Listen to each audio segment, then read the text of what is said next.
We Gucci, dog? We Gucci, dog? I bet we Gucci, dog. Hey guys, what is going on? CGDannyB back again with I don't know why I clapped.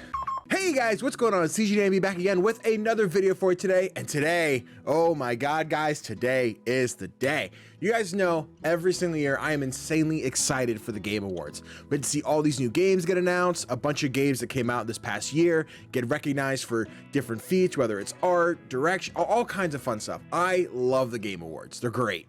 And this afternoon, you should be getting this today unless something crazy happens. But this afternoon, they showed off the nominees for all the different categories. So, as per usual, our annual video, I will sit down, look at all the nominees, and I will pick what I think is going to win. I will be going through all the categories and I will be analyzing each nominee for each category and kind of deciding where I think the world's going to vote. What do I think? You know, this game took a better approach to this than this one, all the stuff. We'll talk about it all. Yeah, how about we jump into it? All right, so let's get into this. Also, as a reminder, on December 9th over on twitch.tv/CGDannyB, I will be watching this live with you guys, even though it's going to be a work night for me. I'm gonna be up all night watching. So let's start voting. All right, we're gonna save this for last. They always push you to the game of the year first. That's not what I want. I guess we'll just start from the bottom. All right, so what I'm gonna do this year, I typically go in and just pick something for the esports. Like I don't really watch regularly. Every now and again, I'll pop in to watch certain events or certain matches and stuff or watch highlights, but I don't know players. I don't know coaches. I haven't watched special events. I just kind of would pick the game that I like the most. So we're just going to jump right to most anticipated game. So this one, honestly, not hard for me at all. I don't do From Software games. Dark Souls, Bloodborne never got to me. Excited for Breath of the Wild, but Starfield, hesitantly excited for. I'm waiting to see what it is. So it comes down to Horizon and God of War. And as much as I love Horizon, easily Ragnarok is my most anticipated game for next year. Let's go, baby. So let's see. So I guess previous categories, how we do it? Yeah. Oh, man. All right, this is brutal. Best debut indie game. So as a little bit of like a behind the scenes of how it's been going, I watched the Jeff Keighley announcement video at work, drove home, and I listened to it again, and I kind of listened. I'm like, okay, yeah, I would pick this one. Maybe I'd pick this one. Would I do this one? So I always try to find like what's the category that this game could win because it's not nominated here or it's going to get outshined by something else here. So I look at best debut indie game. I have not played in the Forgotten City. I'm not familiar with it. I didn't play Sable, but it looks cool. Valheim I love, Kena I love, and The Artful Escape I love. So these three are the ones I'm like, which do I pick? I think I've decided on categories where I think both The Artful Escape and Valheim will get my vote. So I think best debut indie from Ember Lab is where Kena gets my vote. All right, so content creator of the year. This is a weird one for me because I feel in the last like 3 or 4 years, I've at least known most of the nominees, and I'd be lying if I said I knew like any of these guys. And maybe that's just because the circle of creators I watch doesn't include them. I'm not familiar with them like at all. Okay, so I say it all. I know Dream, but I also don't watch Dream. And I think, is it the Graf? I don't know how you say it. I think he got a skin in Fortnite, right? I think he had a Fortnite skin. I'm not familiar with any of the three in the middle. Because I feel like the younger crowd's going to come in here and vote, and just based on, you know, recognizableness, Dream probably gets the win there. Best multiplayer. All right, this one was a weird one for me to think about. I didn't play Back 4 Blood. I heard it was all right. Knockout City was a fun surprise, but I don't know if it's a best multiplayer this year. Didn't play New World, so it's to me it's between It Takes Two, Monster Hunter Rise, and Valheim. It Takes Two is a weird one because it is indeed a multiplayer game, but I guess in my head I don't think of a co-op experience being a multiplayer winner. So it really comes down to Monster Hunter Rise and Valheim for me. And I had a great time with both of these. Both I've spent exuberant amount of time playing with Connor. So I think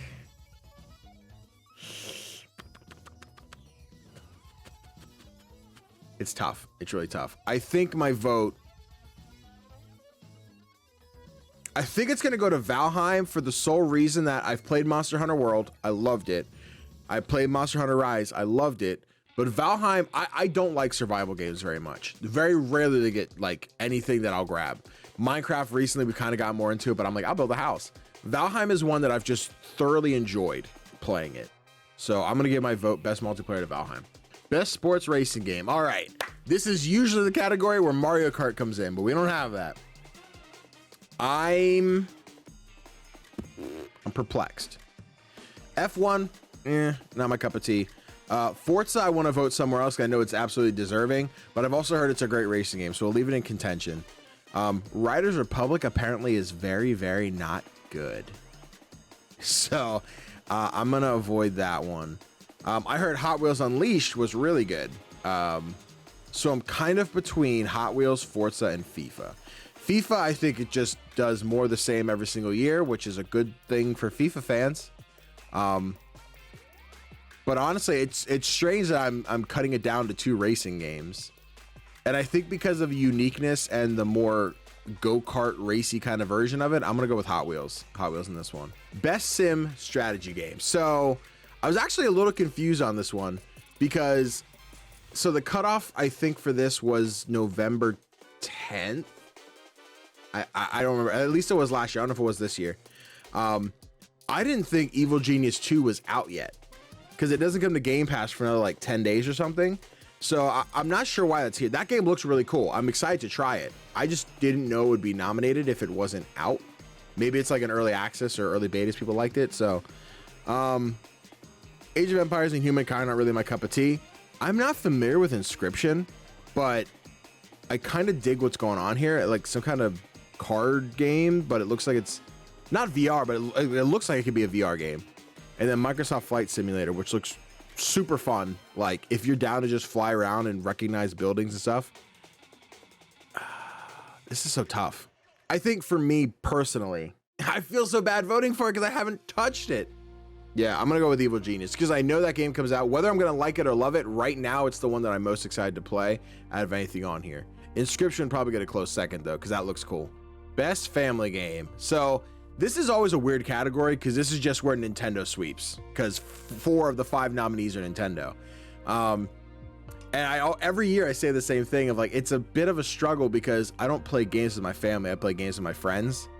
So I have to kind of think about it on 2 separate planes of existence. I didn't play WarioWare with anybody, even though I know it was a co-op experience. I wouldn't consider Mario 3D World or Pokemon Snap family games. I play both those single player. I think most people would. And It Takes Two is a great one. I think if Mario Party wasn't on here, I would vote for It Takes Two. But yeah, Mario Party Superstars, loving that game so far. So that gets family game for me. All right, best fighting game. I didn't touch almost any of these games. I did play Nickelodeon All-Star Brawl for like 2 days. I didn't really have any complaints with it, but it was one of those, remember PlayStation All-Stars where you're like, it's Smash, but it's not? Like, it's so close to Smash. It felt a little floaty and a little weird to me. It's fun to a degree, but at the end of the day, like, it just made me want to go play Smash instead of this, you know? Maybe as more characters come out, I'll find hype to get back into it, but something about the way I've played the game and how I've just kind of dropped it, I don't want to vote for it, which is unfortunate because it's the only one I've actually gotten my hands on. However, thanks to Dante, who showed me Giovanna from Guilty Gear Strive, and now she is one of my new video game crushes. Guilty Gear gets that for sure. Best role-playing game. Okay, so tough.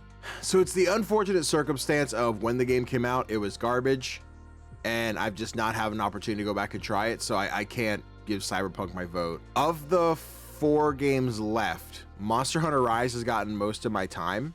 I've played probably a good 3 or 4 hours of Scarlet Nexus, and I'm enjoying it.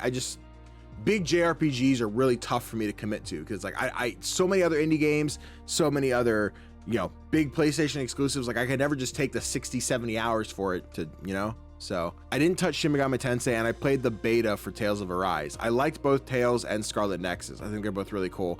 I'd love to finish them. Hopefully time permits one day. But yeah, I think this one, because it's the only other category I think it's nominated for, Monster Hunter Rise. I want to give it my vote here. Next up, we have the best action adventure. So this one's easy for me, but I'm still going to talk it out. I have not played Psychonauts 2 yet. It is currently sitting on my PC, and after seeing it nominated all day, I think once this is edited and everything, I'm going to sit here and play some Psychonauts just to finally get my hands on it. Resident Evil was fun. I don't know. I put in my. It's almost like I wish there was a best horror category, or best like thriller, or you know, something like that. But I feel like it's so limiting. I wouldn't vote for Resident Evil. I'm currently playing Metroid Dread and I'm loving it. But compared to the other 2 games left, Ratchet and Clank and Guardians of the Galaxy, I love those 2 games way more. On the drive home, I was like, I know what my answer is. And now I'm just back and forth. I love Ratchet. I love Guardians. I finished Ratchet. At the time recording this, we're like 2 or 3 chapters from the end of Guardians. But Guardians is just such a good game. Yeah, I'm gonna vote for Guardians. If Guardians wasn't nominated, Ratchet would easily take this compared to everything else here. But yeah, I gotta give it to Guardians. I think it might be the only place that stands a chance. At the end of the day, I think there's a good chance Ratchet comes out and wins. For me, I give it to Guardians. Best action game. Okay, this is always weird because there's best action then best action adventure. So I get, but I don't know how they define them. Again, didn't play Back 4 Blood, didn't play Chivalry 2, but that was a big game for a while. A lot of people were playing that. Deathloop was awesome. Far Cry 6 was awesome. Returnal was awesome. I love all 3 of these. I wish I could give it to all of them. I think because of nominations or where everything falls, Deathloop has like 75 more nominations. I think Returnal has a handful more. I think this is the only thing Far Cry is nominated for. That's a lie. There's one other thing it's nominated for, but best action, I'm going to give to Far Cry 6. I know it's not perfect. I know it's buggy, but at the end of the day, if you like Far Cry, you like Far Cry. And I think Far Cry 6 is a great example of more Far Cry. The website's taking forever to load today. I'm assuming everybody's on here doing their votes. Yeah! Speaking of voting, now would be a great time for me to remind you to vote for me to be the last gamer standing. That's right, I am in a competition trying to win $25,000 and a 2-page article in Game Informer magazine where they get to talk about me and my growth as a gamer. I am really excited for this opportunity, and you guys have been voting non-stop for the last couple days. It's been about a week now, and we have 2 days left at the time recording this. So if you do me a favor, I'll have the link in the description. You can vote for me to be last gamer standing, and right now, if you donate money to the Starlight Children's Foundation, every single dollar usually counts as 1 vote.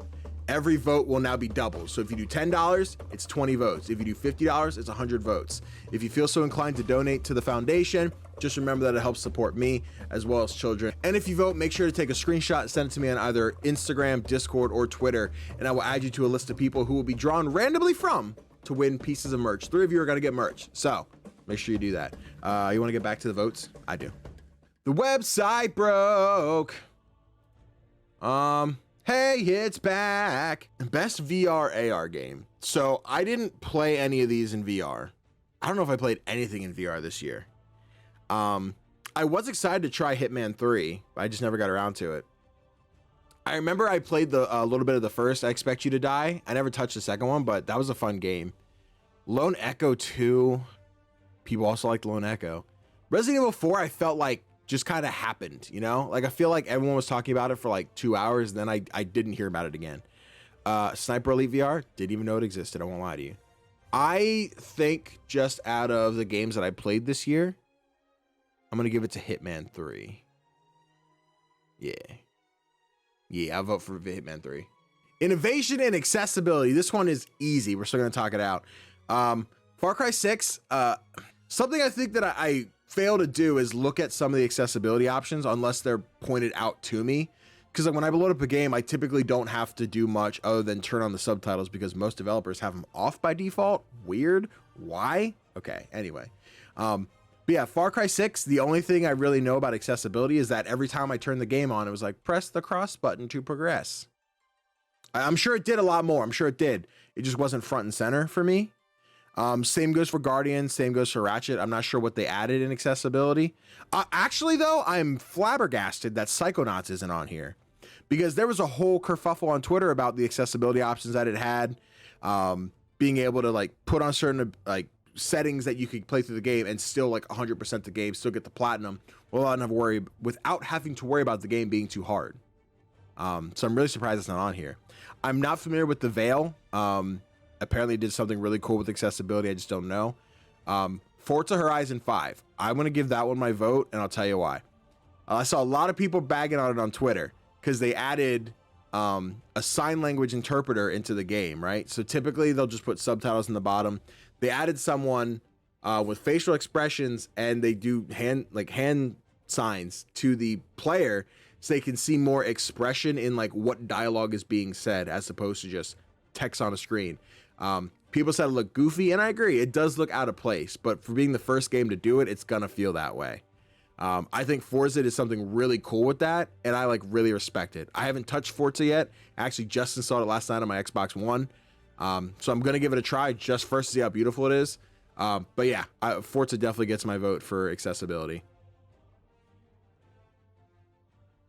Maybe. All right, best community support. This is a weird one for me because I feel like none of these I heard like a lot of, hey, we're doing this with the community. They're also communities I don't really follow that much. Of all these, we got back into Destiny 2 for a little bit this year, but that was for a couple weeks, and I feel like I didn't really see much in terms of, boom, here's the community support. Not to say that it wasn't there, just to be clear, I'm not saying they didn't do that. It's just nothing that I saw of note or recognized. So I feel like at this point, I'm just voting on popularity of which game do I think had the best content this year. I don't know, this is hard. There's ones where it's like I haven't played certain things, but I can at least like weigh in on it. I've got no leg to stand on in this one. I really don't know. I'm gonna give it to Destiny. Just again, it's the only game I really played this year out of these, and yeah, I give it to Destiny. Loading, loading, loading, loading, loading, loading, loading, loading, loading. All right. Oh my. Best mobile game. All right. Presented by Verizon. I have no idea what Fantasian is. I like it. Looks like Nier, honestly. Genshin Impact is not a game I've ever gotten into. I know people love it. League of Legends Wild Rift is one that I wanted to check out this year because I enjoy League very periodically, but I felt having it on my phone might be a little easier to like digest. But at the time it came out, I didn't have room on my phone. I just never got around to it. Marvel Future Evolution, I never played. I know people like it. Of these, I played a butt ton of Pokemon Unite. And even though I played it on my Switch more than anything, there was like first launch week, I played on my phone like every single day. So I'm gonna give that one to Pokemon Unite. Best indie game, my heart. So I love indie games. Love, love, love, love, love indie games. And this is so brutal. Okay, so out of the 5, I've only played 3 of them. I just learned about Inscription today, which does look cool. Loop Hero looked really cool. I never played it, but I've seen it played, and it was like a simulation. Nah, it's not a simulation, but your character would walk in a loop, and you would place traps and different kinds of things to like progress their story, and make different events trigger. That one looked really cool. I didn't play it at all, so I'm gonna have to see it. If it's on Switch, I might grab it at some point here. Usually there's really good Game Awards sales, so I might have to try and snag it. So it comes down for me to 12 Minutes, Death's Door, and Kena. If you were there in stream when we played through 12 Minutes all in one night, and it was a very, very, very good game. It's got a very interesting ending. I don't know that it's a communally loved ending. Communally loved? What? I don't know that it's a universally loved ending. I think it's solid up until like a really weird portion that I know the community doesn't love, but I was like, hey, I mean, I get it. It's not a happy ending. It's not a, yeah, I don't know. 12 Minutes was a really unique experience though, which is why like part of me wants to say I want to vote for it. But between the 3, Death's Door, 12 Minutes, and Kena, I put so much time into Death's Door. I love that game. And if you guys saw the last State of Play reaction, I lost my mind when they showed Death's Door was coming to PlayStation. So yeah, I love Death's Door. Love Death's Door. That gets my vote. Best ongoing game. I don't play these. I'm going to say out of spite of all the toxic gamers out there that just want to shit talk Fortnite, I'm going to give it to Fortnite. I don't know anything. Like, I haven't played since like chapter 1. Like, I've played very little of chapter 2, but I keep seeing like they added Carnage. They added, I think Lady Gaga and Ariana Grande were this year. They had the freaking Tuna like Steamboat Willie skin that was really cool. I like the skins they add, even if I don't play. And as of today recording, the Naruto stuff just dropped, which is exciting for, I say a lot of people, even though a lot of people are just bitching and moaning. It ruined my show. Trust me. Them adding Naruto to Fortnite did not change your show. Relax. Anyway, next category. Oh, fuck. This one hurts. All right. Games for Impact. Fuck. All right, of the 5, the only one I haven't played at all was Boyfriend Dungeon. That looked really cool. I'm interested to see why it falls into games for impact, because I thought it was going to be a cute little like dungeon crawling dating sim, but apparently it being nominated for games of impact means it has a more emotional attachment to it, that I'm interested to see what it is, but currently I don't know. I've played a little bit of Before Your Eyes. That one's a really unique one because you use your webcam and you blink to progress, like you skip through time based on your blinks. It's really cool and interesting. I only got to play for about 15 minutes or so I need to like invest more time into it. And the same goes for No Longer Home. I played the demo for that. I did it during the Steam Next Fest. I did a trial period. I really liked it. It was an interesting storytelling one, but I didn't play any more. Chicory and Life is Strange is my struggle, because both of these games are amazing. They both tell like insanely emotional stories, and it's the indie love in my heart that says, as much as I love Life is Strange True Colors, I cannot not vote for Chicory. Like, that game is phenomenal. The whole world's black and white, and you become like a wielder so you could paint the world. You're dealing with self-doubt. Your character's like, I can't do the things that you can do. Meanwhile, the person you're talking to is like, shut up. I can't do anything. I don't know why you keep thinking I'm like so highly of me. It's such a great experience. Please play Chicory. It's such a good game. Chicory is phenomenal. I have to go for the platinum soon. Best performance. I was dreading this. I was dreading this so much. All right. Okay. This is really tough. People might hate me for this one. As much as I love the role, I'm going to roll out Giancarlo Esposito for the sole purpose that he suffers from Far Cry syndrome, where we have a really cool villain that I think would make great with more screen time. And he kind of does the whole, we finish a huge section of the game, here's 10 seconds of him. Here's a whole section of the game, here's another 10 seconds until like the very end. So, granted, Ubisoft used him for all kinds of marketing, Instagram, TikTok, whole 9 yards. He had a whole TikTok audio. Like, he kills it. But I think everyone else on the screen put more time into the role in the game. So I want to give them the respect they deserve. The next one on the chopping block, I'd probably have to give to Maggie Robertson. I love Lady Demetresque, but I love the other 3 roles so much more. Now my struggle is, do I go with Life is Strange, or do I go for Deathloop? This is so brutal. I loved Alex. Alex was great. But if I think comparatively, I loved all of Life is Strange, don't get me wrong.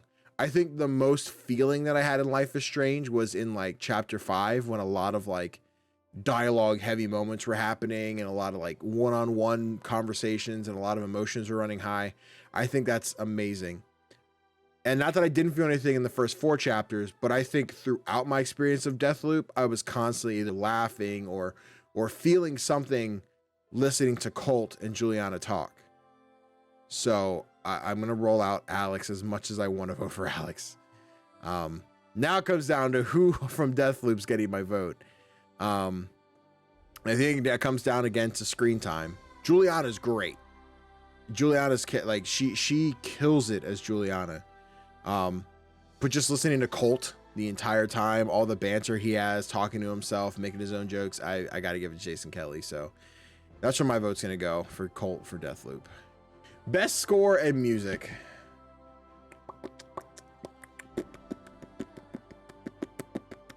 Struggle bus. Once again, Cyberpunk, didn't play, can't speak to it. All I can really think of is that main theme, like the or however it went. I didn't play Nier, so I guess, okay, also can't speak to that one. So this is where I struggle, because Deathloop has amazing music that kicks in whenever like a chase starts up, or like you get C and you have to run and fight your way out of it. Like, there's this kick-ass jazz set that plays, and I love it.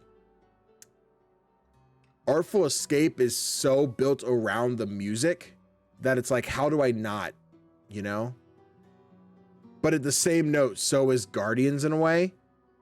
Because like if you've seen the Guardians movies, the Guardians game like uses the music the same way. Like it's really good. I have to go back for my New Game Plus because there's some that I miss while playing it on stream because I have to use streamer mode, so I can't hear like the intended music. But as I listen to Guardians, when you do like the alts and you pull everyone together and hype them up, and then it just goes like, "We're not gonna take it," while you're fighting, it's so good. Such an experience. But dude, if I think about Artful Escape, fuck. I really don't know, baby, it's cold outside. I'm not sure who the baby, it's cold outside. I think unfortunately what it comes down to is just memorizing the music that I'm thinking of. And as I can sit here and I can like listen to the Deathloop track in my head, whereas Artful Escape, I just hear like strums of guitar. Like I couldn't hum a song that I heard in the Artful Escape. Not that it's not good, but like I don't remember it. But Guardians, I think it's an unfair advantage because it's like, look at all this 80s music, like this 80s music you already know. But yeah, I think I'll score music. I'll give to Guardians. I think it's so tough to guess with indie games because like how many people play this and how many people are going to vote for Artful Escape about its music. I think Guardians is going to be like, anyone scrolling through this who doesn't know, like I didn't play either of these games, but I know Guardians uses good soundtracks. Like that's what they're going to vote. So I think Guardians stands a chance to win, unless a bunch of people who played the Artful Escape vote. So we'll see. So best art direction is always a tough one for me because I always point out every year that I think some games are getting visually just more and more stunning every single year. And it's great. It's so great. But there's a difference between like the PS5 can make, you know, God rays and everything like that versus an art direction. Like I remember voting, like seeing what Horizon, Breath of the Wild, you know, stuff like that. But I'm like, Cuphead wins. Cuphead is the best art direction that for 2017. Yeah. And as I said, look at these. Deathloop looked great. Psychonauts looks really good. I think Psychonauts is a close second when it comes to art direction. I think Ratchet and Clank looks great. And I think Kena looks great. But I think in terms of like, if you were to take a gameplay screenshot, not the images we see here, but like a gameplay screenshot from all 5 of these games and put them next to each other, I think Artful Escape has the best chance of having the most like eye-catching pop. Like that's a unique art style because it's got so many psychedelic colors, pops, purples, pinks, blues, oranges, all over the place. I think the Artful Escape gets best art direction, which is so weird for a game that's built around music that I didn't vote for the music category, but yeah, art direction for sure goes Artful Escape. Best narrative. God damn it. Again, having not played Psychonauts, I can only, I know like the first like 5 minutes of narrative, so I have no idea. The story for Guardians is good. I don't think it beats any other 3. So I think I like Deathloop's narrative. So I think at the end of the day with Deathloop, I enjoy that narrative a lot, but I think there's a lot of people who played it and going into it, there's you start with the narrative, you're building who Colt is, who Juliana is. But once you get into like the loop portion of like, all right, you're not exactly sure where to go, but here are the missions you could try and figure out. I think it gets a little like loose there of like, well, I went this way, but I didn't get anything. I went this way, but I died. So I'm going to try this way. I didn't do anything. And then once you finally get a track, you're like, oh, cool. Here's narrative. And every time like you make story progress, there's these cool like cutscenes and stuff that happen, like this cardboard cutout 80s Black Dynamite style thing. That's really cool. But I feel like if you get lost in the world and aren't completing the right objectives, you're not getting that narrative backstory as fast as you probably want it. So I think it suffers from that a little bit. I guess not suffers, but I think in terms of best narrative, I would take It Takes Two or Life is Strange True Colors before it. It Takes Two and Life is Strange are the 2 that I'm deciding between. Yeah, I'd go Life is Strange. It Takes Two is a good story. I enjoy the, you know, broken relationship, rebuilding it kind of thing. But True Colors had me balling, dude. True Colors had me. The VODs are right here on YouTube. Check them out. I cried like a bitch in chapter 5. All right, best game direction. This is another like hard one where, so whenever they use this, a penultimate category, by the way. So every year when they put this one out, it's awarded for the outstanding creative vision and innovation in game direction and design, right? So I look at Psychonauts and Ratchet and Clank, which are both sequels to their respective series. So I don't know if they're necessarily innovative in their vision. So I think they unfortunately get removed from this conversation, for me at least. Deathloop feels very familiar to, you know, Dishonored, Prey, other games like it. It's got its own thing, and it does feel unique to a degree, but at the same, like, at its bones, at its core, very similar to games like Prey and Dishonored. So I don't know if I'd say it's innovative either. So Returnal and It Takes Two is where I come down to. I think Returnal was a fun new experience, one that I had no intention of buying, but the day it came out, I'm like, I need something for my PS5, so let me grab it. So I grabbed Returnal. I really, really enjoyed it. I wasn't one for roguelites, and Returnal really just like made me interested in the genre a little bit more than I was before. And when I look at It Takes Two, it brings back that couch co-op-y experience that we all remember as kids, but we haven't really had the opportunity lately because so many games are turning to like online multiplayer. And there's something about the split screen experience of being able to interact with each other that feels not new, but definitely refreshing, having not had it for so long. Therefore feels kind of innovative to be like, hey, screw what the rest of the industry's doing. We're going to make something that we feel passionate about and strong about. So that's why I'm kind of weighing between the two. But I think if I'm going to go by what I said for the previous ones of Psychonauts, Ratchet and Clank, and Deathloop feeling like other games, as floaty and bouncy and 3D platformer like that It Takes Two feels like, it is with its split screen capability like a sequel to A Way Out. Not that it is a sequel, they're not related, but it's the split screen co-op thing. It's not new now with A Way Out. So I think for game direction, I'm going to go with Returnal. That was a lot of circular thinking there. Wow. All right, oh no, we're there, guys. Ready? This is it. The previous category being the final category. Okay, cool. It worked this time. Game of the year. Oh, all right. Let me think here. So you got Deathloop, It Takes Two, Metroid Dread, Psychonauts 2, Ratchet and Clank Rift Apart, and Resident Evil Village. So, out of the gate, I'm going to knock out Psychonauts because I haven't played it, and Resident Evil Village because not that I didn't like it. I think it's a good game. I just don't think it's game of the year, in my opinion. And unfortunately, as much as I love it, I think the same goes for Ratchet and Clank. So currently we've knocked out the three to the right. So Psychonauts, Rift Apart, and Village. Man. So I'm currently playing Metroid Dread. I am thoroughly enjoying it. I really like Metroid Dread. Compared to the other two, I don't see myself taking it for Game of the Year over Deathloop and It Takes Two. Which it sounds so hard to like talk about these because I feel like when I say this is lower than this one, like for me it is. And I could see in the grand scale, people were like, I didn't like Deathloop, but I love Metroid. I don't like the difficulty of these games, so I played It Takes Two. And I get it. But I think, yeah, for me personally, I would take Metroid Dread out. And maybe that'll change as I continue to play because I don't even know how far into it I am, like maybe 4 or 5 hours. It Takes Two and Deathloop. Damn it. It Takes Two is really good. It's really fun. And I'm glad it's nominated for Game of the Year. I didn't think it was going to be nominated. So if you guys saw on Instagram today, I had put my like final predictions for the nominations came out, and I said it was going to be Deathloop, Metroid, Ratchet and Clank, Resident Evil, Death's Door, and Returnal would be the 6. So Returnal and Death's Door got knocked out in place of Psychonauts and It Takes Two. I love that It Takes Two is nominated, and I think Hazelight does some amazing work, but I don't know that it's like, if I think of 2021, It Takes Two is not the game that's like, bam, here you go. You know? It'll be a game that I'm like, you're looking for a good co-op experience? It Takes Two every single day.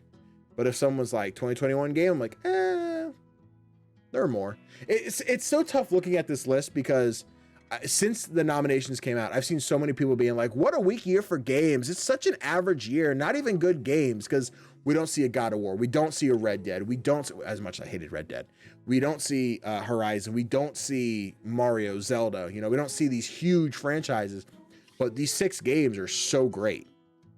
And I feel like anyone saying like it's a weak year is just, they either haven't played these games, or when they played them, they didn't appreciate it as much as they should have. And I think any of these would be an awesome contender for Game of the Year. I wouldn't be angry if any of these won. Maybe a little angry if Resident Evil won, but not angry. I'd feel like any of the other ones would have done a better job in whatever respective field.